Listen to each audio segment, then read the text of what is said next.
কত ধরনের মরিচের ভর্তা বানিয়ে খেলাম, কিন্তু আজকে যে রেসিপিটা আমি শেয়ার করেছি এই রেসিপিটা আপনারা যদি একবার বানিয়ে খেয়ে দেখতে পারেন এর স্বাদ কখনোই আপনি ভুলতে পারবেন না, গ্যারান্টি দিয়ে বলছি। আসসালামু আলাইকুম, কেমন আছেন সবাই? আশা করছি আল্লাহর রহমতে সবাই অনেক অনেক ভালো আছেন। আমিও আলহামদুলিল্লাহ ভালো আছি। চলেন আপনাদের সাথে শেয়ার করি মরিচের ভর্তা রেসিপি। প্রথমে একটা কড়াই বসিয়ে দিয়েছি, এখানে দিয়েছি পরিমাণ মতো সরিষার তেল। এখন আমি দিয়েছি শুকনা মরিচ। এখন নেড়ে চেড়ে মরিচগুলোকে ভেজে নেব।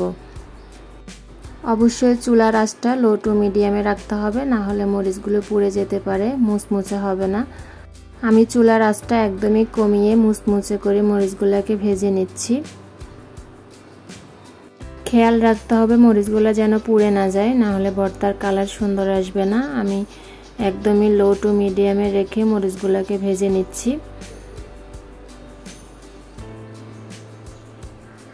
এই যে এই ক্ষেত্রে আমার মরিচগুলো খুব সুন্দর করে ভাজি হয়ে গেছে। আমি এখন এটাকে উঠিয়ে নিয়েছি। এখন কড়াইয়ে সামান্য পরিমাণে আরেকটু সরিষার তেল দিয়ে দিলাম।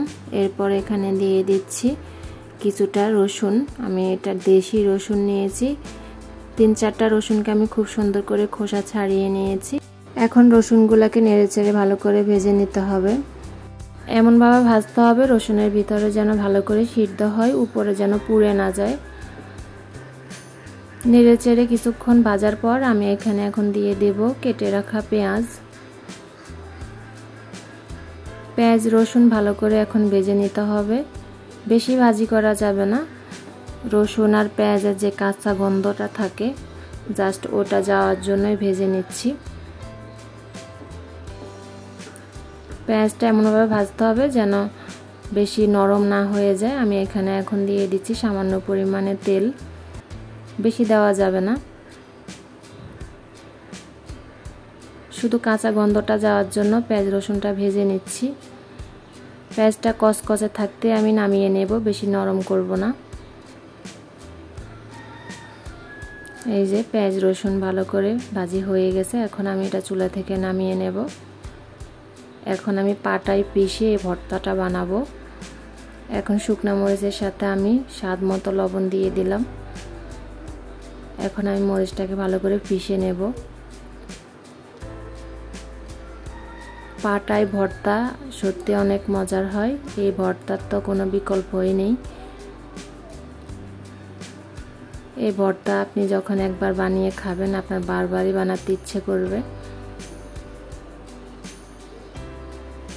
মরিচগুলা যখন পিষা হয়ে যাবে এখন আমি এখানে দিয়ে দেব ভেজে রাখা পেঁয়াজ রসুনটা আমি এখন ভালো করে পিষে নিচ্ছি মরিচের সাথে।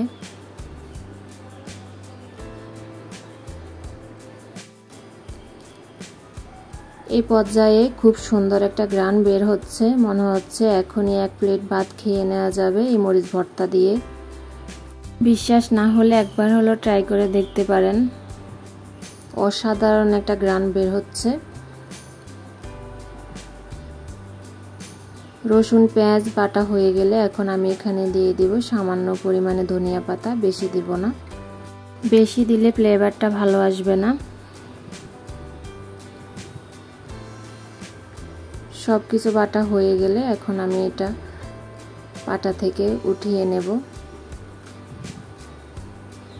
এই ক্ষেত্রে দেখেই মনে হচ্ছে এটা কতটা লোভনীয় হয়েছে। এটা সব ধরনের ভাতের সাথে খাওয়া যায়, বিশেষ করে খুদের ভাতের সাথে এটা অসাধারণ লাগে।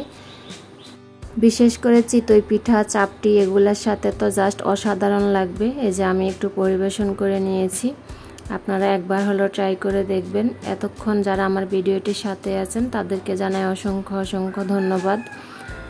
আমার আজকের মরিচ ভর্তা রেসিপি কেমন লেগেছে অবশ্যই কমেন্টে জানাবেন। আর আপনি যদি আমার চ্যানেলে নতুন হয়ে থাকেন চাইলে চ্যানেলটি সাবস্ক্রাইব করে বেল বাটনটি ওপেন করে রাখতে পারেন, যেন আমি কোনো ভিডিও দিলে আপনি সাথে সাথে পেয়ে যান। আর যারা ফেসবুক থেকে আমার ভিডিওটি দেখছেন চাইলে পেজটা ফলো দিয়ে পাশে থাকতে পারেন। আজকের মতো এখানেই বিদায় নিচ্ছি, সবাই ভালো থাকবেন। আসসালামু আলাইকুম, আল্লাহ হাফেজ।